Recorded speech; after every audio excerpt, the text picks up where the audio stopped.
Welcome back to the Appalachian Outfeed. Just a quick update on what all we've got going on here at the minute.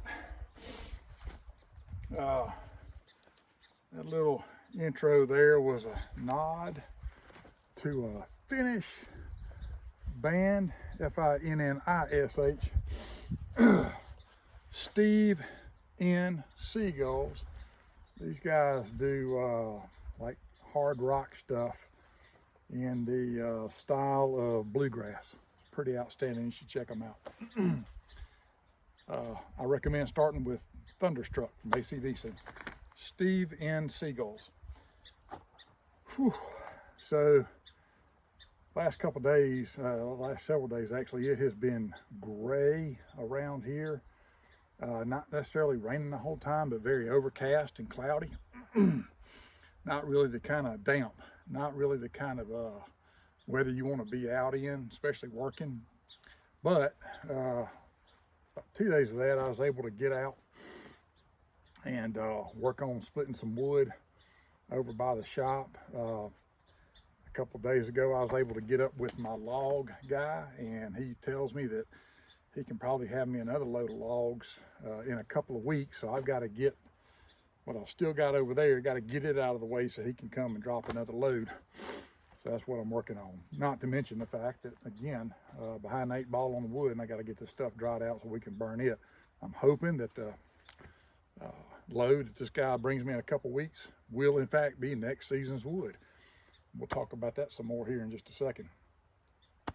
But yeah, so that's my rig. Some of you out there may be old enough to remember a song. I don't even know the name of the song. I guess I need to look it up. But it was about a girl named Cow Patty and her moped she called Flame. So my wife gets a charge, laughs at me riding around on this thing, my big old butt on that little old tractor, and big old hat and the whole bit. But it's what I got. The trailer came about a $200 rig, got from Rural King. I've had that thing for over a year now. I've gotten a lot of work out of it. Wasn't necessarily buying it for firewood, but it's worked out to be pretty handy in that sort of regard. And so yeah, for a low cost, no cost rig, it's getting it done. Do I need a real tractor? Probably. Will I get one? Yeah, at some point, I suppose. Gotta let the finances work out for that. Gotta take care of a couple things. But that's on the list. Not even the short list, maybe the medium list. But it's probably gonna have to happen sooner or later. Trying to decide right now, do I want a subcompact? No, a compact or like a 27 horse kind of rig. I know bigger's better, right? But I don't know. Got plenty of time to figure that out because I ain't gonna have the funds for it anytime real soon. Anyway, so you can see we made some progress on the firewood. So we started with the 2, and that little smaller stack is what I've been working on today. And so this load that I just brought up is probably gonna even that out, and I have probably got at least 2, if not 3 more loads, trailer loads over there. You might ask, man, why don't you stack it higher in the trailer? Well, I kind of go based on how much the tires on the trailer squish. Plus, I got the thing stuck the other day, actually going uphill the other night. That was a lot of fun. I had it loaded. I was actually hauling a load of wood up to the house right at dark. I've been out here working, and anyway, those turf tires on that mower got to spinning, going uphill in a damp spot, and that was all she wrote. Had to unload some wood to get her unstuck.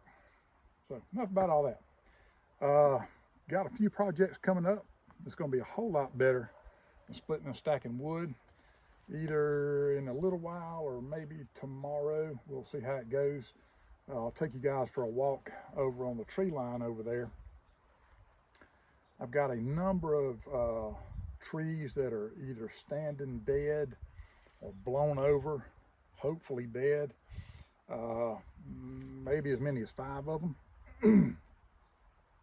So I'm looking to, as quick as I can, get over there, snake those things off the hill, buck them, split them, and maybe some of that wood will be drier than this stuff, and I'll be able to burn some of it instead of some of this season. That remains to be seen. I've eyeballed all the trees from the road, from the driveway, and there's some that I know have been down for 4 years, but they still have some roots going down in the dirt, so maybe it may still be feeding into the tree trunk. Who knows? Either way, they're getting cut, snaked out, cut and bucked. They'll get burned at some point. For that, obviously, we'll break out the saw. You know, I was telling my wife, man, that would be a whole lot easier getting those logs off that hill with a winch. But again, that's really not in the cards right now. I can't really decide if I want to put the winch, when I get one, on the tractor or the truck.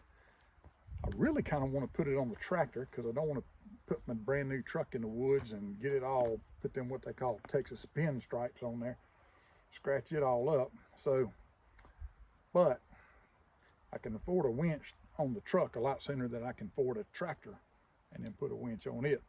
So you can see my dilemma. Anyway, I don't know exactly how I'm getting these logs out of there. Some of them are pretty big. Some of them are small. I can cut them and just flip them off and tumble them down a hill, and that'll work out fine. But there's some bigger ones in there that's going to take a little bit more effort to get out, and I hadn't quite cracked the code on what I'm going to do with that. So again, just a quick update. I'm going to get back busy stacking and hauling wood, and probably next time I see you guys, we'll be taking a little walk in the woods and just checking out some things that'll be coming up in the next week or two. But it'll be fun. Oh yeah, we're back already. One thing I forgot to mention a second ago is that for all my talk the other day about not needing a woodshed because of rain, and rain's different than green wood, and you don't really need to cover up your firewood, and covering it up works against you.